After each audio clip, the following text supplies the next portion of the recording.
নাম পরিবর্তন করা মানছি না, মানব না।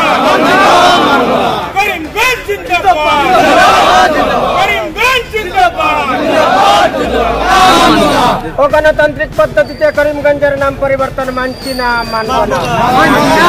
করিমগঞ্জ জিন্দাবাদ। আমরা খবর পেলাম যে ক্যাবিনেটে সিদ্ধান্ত নেওয়া হয়েছে করিমগঞ্জের নাম বদলে সিবিমি করা হয়েছে, সিদ্ধান্ত নেওয়া হয়েছে। সঙ্গে সঙ্গে দেখলাম আমরা যে বিভিন্ন জায়গাতে সাইনবোর্ডগুলো চেঞ্জ করা আরম্ভ হয়ে গেল। 21 তারিখ গভর্নমেন্ট নোটিফিকেশন এসে গেল যে এটা চেঞ্জ হওয়াটা ফাইনাল লিগেল সেইটা দেওয়া হয়। আমরা সঙ্গে সঙ্গে এটা রিয়েক্ট করেছি। আমরা করিমগঞ্জ নামে একটা নন পলিটিক্যাল সংগঠন আমাদের এই পরামর্শ নিয়ে ওরা করেছে 11 জন একটা কনভেনার নিয়ে, তার মধ্যে আমার আতিকুল বাড়ি অ্যাডভোকেট ছিলেন, উনি তার মধ্যে মেইন অ্যাডভোকেট আশিকুদ্দিন, আরও আছেন বিভিন্ন জন আছেন, অন্যান্যরা আছেন। হ্যাঁ, গতিকে আমি মনে করি যে সবাই আছে এটার মধ্যে, সবাই আজকে দীর্ঘদিন ধরে আলাপ করে আসতেছে, পরামর্শ করে একটা মেমোরেন্ডাম অলরেডি দেওয়া হয়েছে। আর সেকেন্ড মেমোরেন্ডাম আজকে আমরা 2,70,000 সিগনেচার করে, আমাদের টার্গেট ছিল 5 লক্ষ। 5 লক্ষ একটু সময় লেগেছে, আর আমি চলে যাব, সেই জন্য আমি যাওয়ার জন্য আজকে আমাদের 2,70,000 সিগনেচার দিয়ে করিমগঞ্জের ইতিহাস একটা বই, ডাক্তার কামালউদ্দিন আহমদের লেখা, ওই দুইটা দিয়ে আমরা গভর্নরের উদ্দেশ্যে ডিসি এর মাধ্যমে আমরা ইতিহাস। আমাদের দাবিটা ওই চাইছিল যে 200 বছর আগে এটা ইতিহাস, এটা আমাদের সেন্টিমেন্টের সঙ্গে জড়িত, এবং করিমগঞ্জ থেকে 15 লাখ মানুষের মধ্য থেকে কোনো একজন মানুষের ফর্মালি কোনো অ্যাপ্লিকেশন দেয় নাই যে নামটা চেঞ্জ হইতে লাগে।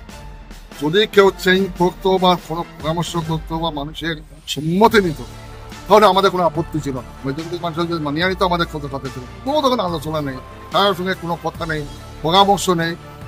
হঠাৎ একটা 15 হাজার মতো একজন মানুষকে হঠাৎ একটা সিদ্ধান্ত দিয়ে দিল যে আমরা আজকে থেকে চেঞ্জ করতে। কারণটা কি আমরা কোনো কারণ খুঁজিয়ে পাইতেছি না। এই নাম দেওয়াতে করিমগঞ্জ কিংবা লাভ হয়েছে বা দাম কমেছে, করিমগঞ্জ ছেলেরা বাঙ্গালুর হায়দ্রাবাদ যাইতেছে, ওদেরকে চাকরি হইতেছে, ইন্ডাস্ট্রিগুলো খুলেছে, পেপার মিলগুলো খুলেছে, কোনো কিছু তো হয় না, শুধু নাম চেঞ্জ। উদ্দেশ্য কি তোমার?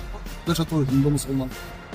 আমাদের করিমগঞ্জও আসে বাবরি সময় আমরা তখন কিন্তু মেনটেন করেছি হিন্দু মুসলমান, আমরা এখানের মধ্যে বিবাদ দেই না। আমরা সবাই মিলে এই যতটা মানে অগণতান্ত্রিক ইলিগাল কাজ থাকবে আমরা সবাই মিলে এটা আন্দোলন করতে চাই।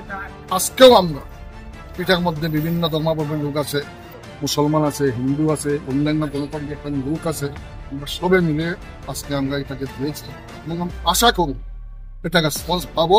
আজকে 2,70,000 দিয়ে আমরা দিয়েছি, আগামীতে আরো কয়েক লক্ষ দিয়ে আমরা দেবো। ইনকাম যদি কোনো কিছু না হয় তখন আমরা হাইকোর্ট, সুপ্রিম কোর্ট যাওয়ার চেষ্টা করবো। এটাই আমি মনে করি আপনাদের মাধ্যমে আমার মানুষকে আমি আপিল দিতেছি, শান্তিপূর্ণভাবে এই করিমগঞ্জের নাম কিভাবে আনা যায়, শান্তিপূর্ণভাবে সবাইকে নিয়ে, সব স্তরের মানুষকে নিয়ে যাতে আমরা এই আন্দোলনটা জারি রাখি, করে আমাদের নামটা যাতে পুনরুদ্ধার হয়, এইটাই আমরা চাই।